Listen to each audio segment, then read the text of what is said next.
ਗੱਲ ਪੰਜਾਬ ਦੇ ਵੱਡੇ ਡੇਰਿਆਂ ਅਤੇ ਉਹਨਾਂ ਡੇਰਿਆਂ ਦੁਆਰਾ ਚੋਣਾਂ ਦੇ ਉੱਪਰ ਪਾਏ ਜਾਂਦੇ ਅਸਰ ਦੀ ਕਰਾਂਗੇ। ਬੇਸ਼ੱਕ ਪੰਜਾਬ ਦੇ ਵਿੱਚ ਇੱਕ ਸਰਵੇ ਦੇ ਮੁਤਾਬਕ ਵਿਦਿਅਕ ਸੰਸਥਾਵਾਂ ਦੇ ਨਾਲੋਂ ਕਿਤੇ ਵੱਧ ਡੇਰੇ ਨੇ। ਇਹ ਡੇਰੇ ਵੱਖ-ਵੱਖ ਪੱਧਰ ਦੇ ਉੱਪਰ ਇੱਕ ਪਿੰਡ ਦੀ ਇਕਾਈ ਤੋਂ ਲੈ ਕੇ ਪੂਰੇ ਦੇਸ਼ ਦੀਆਂ ਚੋਣਾਂ ਤੱਕ ਅਸਰ ਪਾਉਂਦੇ ਨੇ। ਬੇਸ਼ੱਕ ਪਿੰਡ ਦੇ ਵਿੱਚ ਇੱਕ ਬਣੇ ਹੋਏ ਡੇਰੇ ਦਾ ਪਿੰਡ ਦੀ ਪੰਚਾਇਤ ਬਣਾਉਣ ਦੇ ਵਿੱਚ ਬਣਦਾ ਅਸਰ ਜਾਂ ਫਿਰ ਉਸ ਤੋਂ ਬਾਅਦ ਵੱਡੇ ਤੋਂ ਵੱਡੇ ਡੇਰੇ ਦਾ ਦੇਸ਼ ਦੀ ਸਰਕਾਰ ਬਣਾਉਣ ਦੇ ਵਿੱਚ ਪੈਂਦਾ ਅਸਰ, ਇਹ ਸਾਰੇ ਹੀ ਕਿਤੇ ਨਾ ਕਿਤੇ ਸਮਾਜ ਨੂੰ ਇੱਕ ਹੋਰ ਦਿਸ਼ਾ ਵੱਲ ਤੋਰਦੇ ਨੇ। ਬੇਸ਼ੱਕ ਡੇਰਿਆਂ ਦੇ ਵਿੱਚ ਲੋਕ ਆਪਣੇ ਨਿੱਜੀ ਫੈਸਲੇ ਦੇ ਨਾਲ ਜਾਂਦੇ ਨੇ, ਉਹ ਨਿੱਜੀ ਸੁੱਖ ਦੁੱਖ ਨੂੰ ਵੇਖਦੇ ਹੋਏ ਜਾਂਦੇ ਨੇ, ਪਰ ਇਹ ਡੇਰੇ ਕਦੋਂ ਕਾਰਪੋਰੇਟ ਵਾਂਗ ਆਪਣਾ ਕੰਮ ਚਲਾਉਣਾ ਸ਼ੁਰੂ ਕਰ ਦਿੰਦੇ ਨੇ ਅਤੇ ਡੇਰਿਆਂ ਦੇ ਵਿੱਚ ਇੱਕ ਸਿਆਸੀ ਵਿੰਗ ਅਲੱਗ ਤੋਂ ਤਿਆਰ ਕਰਕੇ ਉਸ ਨੂੰ ਚਲਾਇਆ ਜਾਂਦਾ ਹੈ, ਜਿਨ੍ਹਾਂ ਦੇ ਨਾਲ ਸਿਆਸੀ ਲੀਡਰ ਮਿਲਦੇ ਨੇ। ਸਿਆਸੀ ਲੀਡਰ ਚੌਂਕੀਆਂ ਭਰਦੇ ਨਜ਼ਰ ਆਉਂਦੇ ਨੇ। ਜਨਮ ਦਿਨ ਦੇ ਉੱਪਰ ਕਿਸੇ ਵੀ ਬਾਬੇ ਦੇ ਉਸ ਨੂੰ ਮਹਿੰਗੇ ਤੋਹਫੇ ਭੇਟਾਂ ਕਰਦੇ ਨਜ਼ਰ ਆਉਂਦੇ ਨੇ। ਇਹ ਸਾਰੀਆਂ ਗੱਲਾਂ ਵਾਪਰਦੀਆਂ ਨੇ ਤੇ ਕਦੋਂ ਉਸ ਡੇਰੇ ਦੇ ਵਿੱਚ ਆਉਣ ਵਾਲੇ ਇੱਕ ਮਾਸੂਮ ਅਤੇ ਲਾਚਾਰ ਵਿਅਕਤੀ ਦੀ ਵੋਟ ਦਾ ਸੌਦਾ ਹੋ ਜਾਂਦਾ ਹੈ, ਉਸ ਨੂੰ ਇਸ ਗੱਲ ਦੀ ਭਿਣਕ ਤੱਕ ਵੀ ਨਹੀਂ ਲੱਗਣ ਦਿੱਤੀ ਜਾਂਦੀ। ਪ੍ਰਧਾਨ ਮੰਤਰੀ ਨਰਿੰਦਰ ਮੋਦੀ ਨੇ ਗੁਰੂ ਰਵਿਦਾਸ ਦੇ ਜਨਮ ਦਿਹਾੜੇ ਤੋਂ ਇੱਕ ਦਿਨ ਪਹਿਲਾਂ 23 ਫਰਵਰੀ 2024 ਨੂੰ ਵਾਰਾਣਸੀ ਵਿੱਚ ਬੋਲਦਿਆਂ ਕਿਹਾ ਕਿ ਵਾਰਾਣਸੀ ਮਿੰਨੀ ਪੰਜਾਬ ਬਣਦਾ ਜਾਪਦਾ ਹੈ।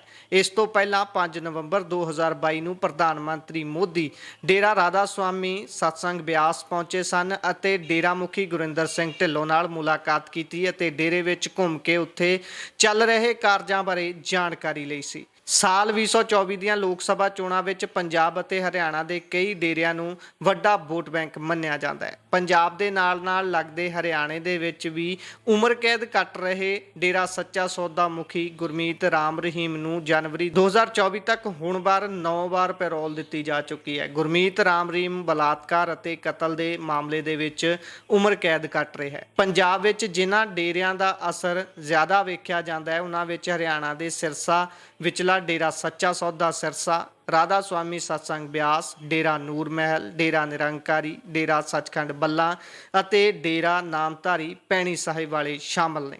ਇਸ ਦੇ ਨਾਲ ਹੀ ਕਈ ਸਿੱਖ ਸੰਪਰਦਾਵਾਂ ਦੇ ਡੇਰੇ ਵੀ ਆਪਣਾ ਚੰਗਾ ਅਸਰ ਰਸੂਖ ਇਹ ਸਾਰੇ ਦੇ ਵਿੱਚ ਰੱਖਦੇ ਨੇ, ਜਿਨ੍ਹਾਂ ਵਿੱਚ ਨਿਰਮਲੇ ਅਤੇ ਉਦਾਸੀ ਸੰਤਾਂ ਨਾਲ ਸੰਬੰਧਿਤ ਡੇਰਿਆਂ ਦੀ ਮਿਸਾਲ ਦਿੱਤੀ ਜਾ ਸਕਦੀ ਹੈ। ਪੰਜਾਬ ਦੀਆਂ 13 ਲੋਕ ਸਭਾ ਸੀਟਾਂ ਲਈ ਚੋਣਾਂ 1 ਜੂਨ ਨੂੰ ਹੋਣ ਜਾ ਰਹੀਆਂ ਨੇ। ਇਹਨਾਂ ਚੋਣਾਂ ਵਿਚਲੇ ਸਿਆਸੀ ਆਗੂਆਂ ਵੱਲੋਂ ਸੂਬੇ ਦੇ ਵੱਖ-ਵੱਖ ਡੇਰਿਆਂ ਵਿੱਚ ਜਾਣਾ ਵੀ ਸ਼ੁਰੂ ਕਰ ਦਿੱਤਾ ਗਿਆ ਹੈ। ਸਭ ਤੋਂ ਵੱਧ ਚਰਚਾ ਇਸ ਸਮੇਂ ਡੇਰਾ ਸੱਚਖੰਡ ਬੱਲਾ ਦੀ ਹੋ ਰਹੀ ਹੈ, ਜੋ ਕਿ ਪੰਜਾਬ ਦੇ ਦੁਆਬਾ ਇਲਾਕੇ ਦੇ ਜਲੰਧਰ ਨੇੜੇ ਸਥਿਤ ਪਿੰਡ ਬੱਲਾ ਦੇ ਵਿੱਚ ਪੈਂਦਾ ਹੈ। ਪੰਜਾਬ ਵਿੱਚ ਡੇਰੇ ਕੋਈ ਵੀ ਨਵਾਂ ਵਰਤਾਰਾ ਨਹੀਂ ਨੇ। ਇਹ ਸਿੱਖ ਧਰਮ ਦੀ ਹੋਂਦ ਤੋਂ ਪਹਿਲਾਂ ਵੀ ਸਨ ਅਤੇ ਉਸ ਤੋਂ ਪਹਿਲਾਂ ਜਿਵੇਂ ਨਾਥਾਂ, ਸਿੱਧਾਂ ਅਤੇ ਯੋਗੀਆਂ ਦੇ ਡੇਰੇ ਹੋਇਆ ਕਰਦੇ ਸਨ, ਪਰ ਸਿੱਖ ਧਰਮ ਦੇ ਹੋਂਦ ਵਿੱਚ ਆਉਣ ਦੇ ਨਾਲ ਹੀ ਨਵੇਂ ਡੇਰਿਆਂ ਦੇ ਹੋਂਦ ਵਿੱਚ ਆਉਣ ਦਾ ਸਿਲਸਿਲਾ ਵੀ ਸ਼ੁਰੂ ਹੋ ਗਿਆ। ਇਹਨਾਂ ਵਿੱਚ ਉਦਾਸੀ, ਨਿਰਮਲੇ, ਨਿਰੰਕਾਰੀ, ਨਾਮਧਾਰੀ ਆਦੀਆਂ ਦਾ ਜ਼ਿਕਰ ਪਹਿਲੇ ਨੰਬਰ ਤੇ ਆਉਂਦਾ ਹੈ। ਪੰਜਾਬ ਵਿੱਚ ਕਿੰਨੇ ਡੇਰੇ ਨੇ, ਇਹਨਾਂ ਦਾ ਸਹੀ ਅੰਦਾਜ਼ਾ ਕਿਸੇ ਰਿਕਾਰਡ ਵਿੱਚ ਨਹੀਂ ਮਿਲਦਾ, ਪਰ ਯਕੀਨ ਨਾਲ ਇਹ ਦਾਅਵਾ ਜ਼ਰੂਰ ਕੀਤਾ ਜਾ ਸਕਦਾ ਹੈ ਕਿ ਇਹਨਾਂ ਦੀ ਗਿਣਤੀ ਸੈਂਕੜਿਆਂ ਵਿੱਚ ਨਹੀਂ ਬਲਕਿ ਹਜ਼ਾਰਾਂ ਵਿੱਚ ਹੈ।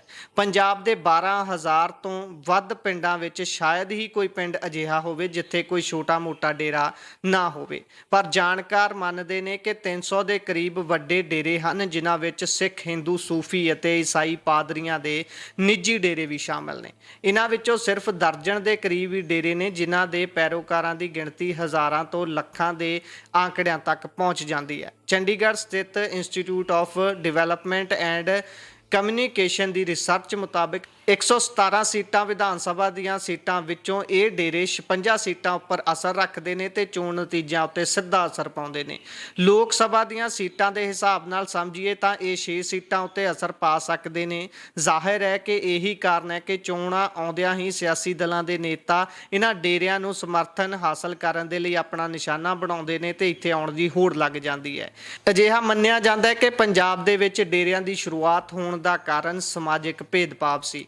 ਇਹੀ ਕਾਰਨ ਹੈ ਕਿ ਇਹਨਾਂ ਡੇਰਿਆਂ ਦੇ ਜ਼ਿਆਦਾਤਰ ਸਮਰਥਕ ਸਮਾਜ ਦੇ ਹੇਠਲੇ ਤਬਕੇ ਤੋਂ ਆਉਂਦੇ ਨੇ।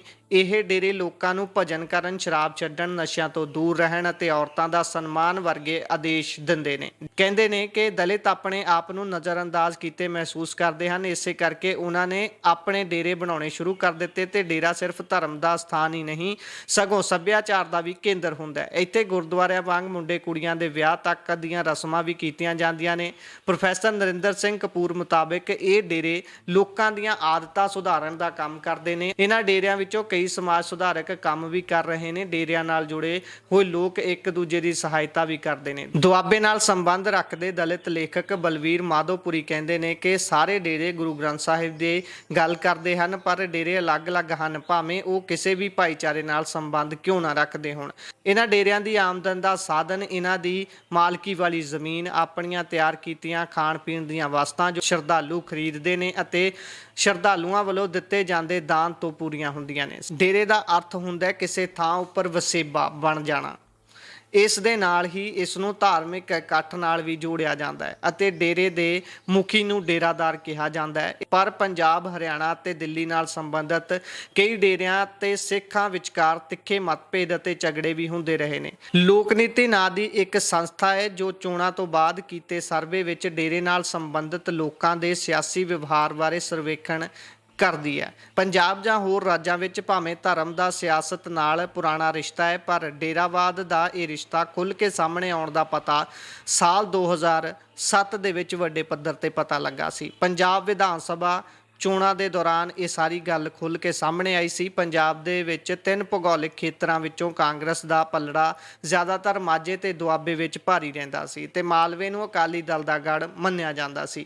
ਇਹ ਵਰਤਾਰਾ ਭਾਵੇਂ ਲੰਬੇ ਸਮੇਂ ਤੱਕ ਚੱਲਦਾ ਰਿਹਾ ਸੀ, ਪਰ 2007 ਦੀਆਂ ਵਿਧਾਨ ਸਭਾ ਚੋਣਾਂ ਵਿੱਚ ਜਦੋਂ ਡੇਰਾ ਸੱਚਾ ਸੌਦਾ ਦੇ ਮੁਖੀ ਨੇ ਖੁੱਲ੍ਹੇਆਮ ਕਾਂਗਰਸ ਪਾਰਟੀ ਦੀ ਉਮੀਦਵਾਰਾਂ ਦੀ ਮਦਦ ਕਰਨ ਦਾ ਐਲਾਨ ਕੀਤਾ ਤਾਂ ਇਸ ਦਾ ਅਸਰ ਵੇਖਣ ਨੂੰ ਮਿਲਿਆ ਤੇ 2007 ਦੀਆਂ ਚੋਣਾਂ ਦੇ ਵਿੱਚ ਕਾਂਗਰਸ ਨੇ ਆਪਣੀ ਕੁੱਲ ਜਿੱਤੀਆਂ 44 ਸੀਟਾਂ ਦੇ ਵਿੱਚੋਂ 37 ਸੀਟਾਂ ਕੇਵਲ ਮਾਲਵੇ ਵਿੱਚੋਂ ਹੀ ਜਿੱਤੀਆਂ। ਇਸ ਤੋਂ ਬਾਅਦ ਦੁਆਬੇ ਦੇ ਵਿੱਚੋਂ ਕੁੱਲ 25 ਚੋਂ 3 ਅਤੇ ਮਾਝੇ ਵਿੱਚੋਂ 27 ਵਿੱਚੋਂ 4 ਸੀਟਾਂ ਹੀ ਉਹ ਜਿੱਤ ਸਕੇ। ਇਸ ਮੁਖੀ ਦਾ ਇੱਕ ਰਿਸ਼ਤੇਦਾਰ ਮਾਲਵੇ ਦੇ ਵਿੱਚ ਉਸ ਸਮੇਂ ਕਾਂਗਰਸ ਦਾ ਵਿਧਾਇਕ ਸੀ ਅਤੇ ਉਸ ਨੇ ਹੀ ਡੇਰੇ ਦੇ ਪੈਰੋਕਾਰਾਂ ਦੀਆਂ ਵੋਟਾਂ ਕਾਂਗਰਸ ਦੇ ਹੱਕ ਵਿੱਚ ਭੁਗਤਾਉਣ ਦਾ ਬੰਦੋਬਸਤ ਕੀਤਾ ਸੀ। ਚੋਣਾਂ ਬਾਅਦ ਕੀਤੇ ਸਰਵੇਖਣ ਤੋਂ ਪਤਾ ਲੱਗਦਾ ਹੈ ਕਿ ਦੱਖਣੀ ਮਾਲਵੇ ਭਾਵ ਬਠਿੰਡਾ, ਸੰਗਰੂਰ, ਫਰੀਦਕੋਟ, ਫਿਰੋਜ਼ਪੁਰ, ਪਟਿਆਲਾ ਪਾਰਲੀਮੈਂਟ ਹਲਕਿਆਂ ਵਿੱਚ ਪੈਂਦੇ ਕੋਈ 40 ਵਿਧਾਨ ਸਭਾ ਹਲਕਿਆਂ ਵਿੱਚ ਇਸ ਡੇਰੇ ਦੇ ਪੈਰੋਕਾਰਾਂ ਦੀ ਵੱਡੀ ਗਿਣਤੀ ਹੈ। ਹੁਣ ਅਸੀਂ 2012 ਦੀਆਂ ਵਿਧਾਨ ਸਭਾ ਚੋਣਾਂ ਵਿੱਚ ਇਹਨਾਂ 3 ਮਹੱਤਵਪੂਰਨ ਤੇ ਵੱਡੇ ਡੇਰਿਆਂ ਦੇ ਵੋਟ ਪਾਉਣ ਦੇ ਰੁਝਾਨ ਵੱਲ ਨਜ਼ਰ ਮਾਰਦੇ ਹਾਂ। ਲੋਕ ਨੀਤੀ ਸੰਸਥਾ ਦੁਆਰਾ ਚੋਣਾਂ ਤੋਂ ਬਾਅਦ ਕੀਤੇ ਸਰਵੇ ਮੁਤਾਬਕ ਇਹਨਾਂ ਚੋਣਾਂ ਵਿੱਚ ਡੇਰਾ ਸੱਚਾ ਸੌਦਾ ਦੇ ਕੁੱਲ ਪੈਰੋਕਾਰਾਂ ਦੀਆਂ ਪਈਆਂ ਵੋਟਾਂ ਦਾ 63% ਕਾਂਗਰਸ ਨੂੰ ਪਿਆ, ਜਦੋਂ ਕਿ ਅਕਾਲੀ ਦਲ ਨੂੰ ਕੇਵਲ 27% ਵੋਟਾਂ ਹੀ ਮਿਲੀਆਂ। ਰਾਧਾ ਸੁਆਮੀ ਦੇ ਪੈਰੋਕਾਰਾਂ ਨੇ ਦੋਹਾਂ ਪਾਰਟੀਆਂ ਭਾਵ ਅਕਾਲੀ ਦਲ ਤੇ ਕਾਂਗਰਸ ਨੂੰ ਇੱਕੋ ਜਿਹੀਆਂ ਭਾਵ 43% ਵੋਟਾਂ ਪਾਈਆਂ। ਦੱਸਣਾ ਬਣਦਾ ਹੈ ਕਿ ਆਮ ਤੌਰ ਤੇ ਇਸ ਡੇਰੇ ਦੇ ਪੈਰੋਕਾਰਾਂ ਦਾ ਜ਼ਿਆਦਾਤਰ ਰੁਝਾਨ ਕਾਂਗਰਸ ਵੱਲ ਹੀ ਰਿਹਾ, ਪਰ ਚੋਣਾਂ ਤੋਂ ਬਾਅਦ ਅਕਾਲੀ ਦਲ ਦੇ ਇੱਕ ਵੱਡੇ ਨੇਤਾ ਨੇ ਰਾਧਾ ਸੁਆਮੀ ਦੇ ਵੱਡੇ ਲੀਡਰ ਦੇ ਪਰਿਵਾਰ ਨਾਲ ਰਿਸ਼ਤਾ ਬਣਾ ਲਿਆ। ਇਸ ਡੇਰੇ ਦੇ ਕੁਝ ਪੈਰੋਕਾਰਾਂ ਦਾ ਅਕਾਲੀ ਦਲ ਪਾਰਟੀ ਦੇ ਉਮੀਦਵਾਰਾਂ ਨੂੰ ਵੋਟਾਂ ਪਾਉਣ ਦਾ ਰੁਝਾਨ ਵੱਧ ਗਿਆ ਸੀ। ਡੇਰਾ ਸੱਚਖੰਡ, ਬੱਲਾ ਹੋਰ ਰਵਿਦਾਸੀਏ ਡੇਰਿਆਂ ਦੇ ਪੈਰੋਕਾਰਾਂ ਦੀਆਂ ਕੁੱਲ ਵੋਟਾਂ ਦਾ 39% ਕਾਂਗਰਸ ਅਤੇ 34% ਅਕਾਲੀ ਬੀਜੇਪੀ ਭਾਈਵਾਲ ਸਰਕਾਰ ਨੂੰ ਗਿਆ ਤੇ ਬਹੁਜਨ ਸਮਾਜ ਪਾਰਟੀ ਜਿਹੜੀ ਦਲਿਤਾਂ ਤੇ ਦੱਬੇ ਕੁਚਲਿਆਂ ਦੇ ਹਿੱਤਾਂ ਨੂੰ ਬਚਾਉਣ ਲਈ ਉੱਭਰੀ ਸੀ, ਉਸ ਨੂੰ ਕੇਵਲ ਇਹਨਾਂ ਡੇਰਿਆਂ ਦੇ ਕੁੱਲ ਪੈਰੋਕਾਰਾਂ ਦੀਆਂ ਪਈਆਂ ਵੋਟਾਂ ਦਾ ਕੇਵਲ 21% ਹਿੱਸਾ ਹੀ ਪ੍ਰਾਪਤ ਹੋਇਆ। ਇਹਨਾਂ ਚੋਣਾਂ ਵਿੱਚ ਕਾਂਗਰਸ ਪਾਰਟੀ ਬਹੁਤ ਥੋੜੇ ਜਿਹੇ ਫਰਕ ਨਾਲ ਹਾਰ ਗਈ ਅਤੇ ਨਵੇਂ ਅਕਾਲੀ ਬੀਜੇਪੀ ਦੇ ਭਾਈਵਾਲ ਸਰਕਾਰ ਨੇ ਲਗਾਤਾਰ ਦੂਜੀ ਵਾਰ ਚੋਣ ਜਿੱਤ ਕੇ ਨਵਾਂ ਕੀਰਤੀਮਾਨ ਪੈਦਾ ਕਰ ਦਿੱਤਾ। ਇਹੀ ਵਰਤਾਰਾ ਪਿੰਡਾਂ ਦੇ ਵਿੱਚ ਹੋਣ ਵਾਲੀਆਂ ਪੰਚਾਇਤੀ ਚੋਣਾਂ ਤੋਂ ਲੈ ਕੇ ਪਾਰਲੀਮੈਂਟ ਤੱਕ ਜਾਂਦਾ ਰਿਹਾ। ਇਸ ਦਾ ਸਫ਼ਰ ਇੰਨਾ ਲੰਬਾ ਹੈ ਕਿ ਇਸ ਦੇ ਨਾਲ ਪ੍ਰਭਾਵਿਤ ਹੋਣ ਵਾਲੇ ਲੋਕਾਂ ਨੂੰ ਇਸ ਦੀ ਕੰਨੋ ਕੰਨ ਖਬਰ ਵੀ ਨਹੀਂ ਹੁੰਦੀ, ਕਿਉਂਕਿ ਇਸ ਤਰੀਕੇ ਦੇ ਨਾਲ ਜਦੋਂ ਕਿਸੇ ਵੀ ਡੇਰੇ ਦੇ ਨਾਲ ਜੁੜੇ ਹੋਏ ਵਿਅਕਤੀ ਨੂੰ ਇਸ ਗੱਲ ਦਾ ਪਤਾ ਲੱਗਦਾ ਹੈ ਕਿ ਉਹਨਾਂ ਦੇ ਸੰਬੰਧਿਤ ਡੇਰੇ ਦੇ ਵਿੱਚ ਕਿਸੇ ਵੱਡੇ ਸਿਆਸੀ ਆਗੂ ਨੇ ਆਉਣਾ ਹੈ ਜਾਂ ਉਹ ਆ ਕੇ ਗਿਆ ਹੈ, ਤਾਂ ਉਸ ਡੇਰੇ ਵਿੱਚ ਜਾਣ ਵਾਲਾ ਆਮ ਵਿਅਕਤੀ ਆਪਣੇ ਆਪ ਨੂੰ ਇਸ ਦੇ ਨਾਲ ਵੱਡਾ ਮਹਿਸੂਸ ਕਰਦਾ ਹੈ। ਉਸ ਨੂੰ ਲੱਗਦਾ ਹੈ ਕਿ ਮੈਂ ਕਿਤੇ ਨਾ ਕਿਤੇ ਉਸ ਸੰਸਥਾ ਦੇ ਨਾਲ ਜੁੜਿਆ ਹੋਇਆ ਹਾਂ ਜਿਸ ਦੀ ਕਿ ਪੈਠ ਬਹੁਤ ਦੂਰ ਤੱਕ ਹੈ।